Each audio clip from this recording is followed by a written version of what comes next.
is being overrun by patients with COVID-19. And doctors there are saying they're also facing a serious staffing shortage. WGN's Dana Rebick is live outside of St. Anthony's with that story. Dana.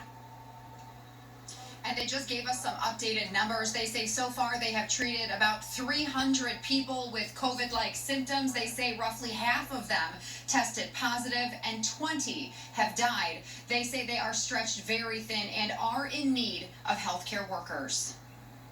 It is exhausting day in, day out to try and manage this. And they have been inundated. Dr. Eden Tosh says St. Anthony Hospital in North Lawndale is currently treating 50 COVID-19 patients, a big burden considering there are only 15 ICU beds. On average, the intensive care unit has been at 140% capacity. There should never be a reason in this time for any hospital to get overrun. St. Anthony says they have been moving patients on ventilators to the ER and other sections of the hospital as part of a surge plan.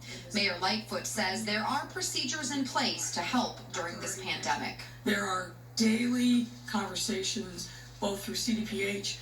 Members of my team are talking on a regular basis with hospital CEOs, and there have in fact been transfers between hospitals when the need has arisen. So there just should never be any circumstance like that, and we're happy to dig into it. No doubt our hospitals are busy and they are full and they are stretched because of COVID.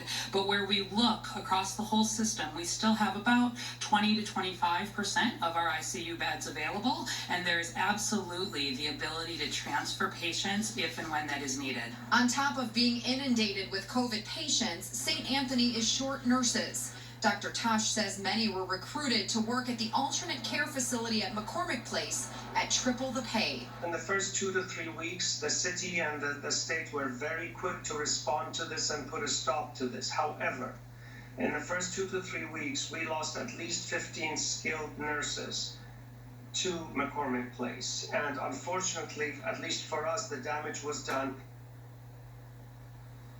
And Dr. Tosh says on top of that, they lost another 15 nurses, so 30 total. The other 15 had either tested positive for COVID and are home quarantining, or they are too frightened to come to work and pass the virus along to a vulnerable family member. So he says they are sending this plea out to the community if there are any nurses out there who want to step in and help. We have posted that information on our website at WGNTV.com. Reporting live in North Lawndale, Dana Rebick, back to you in the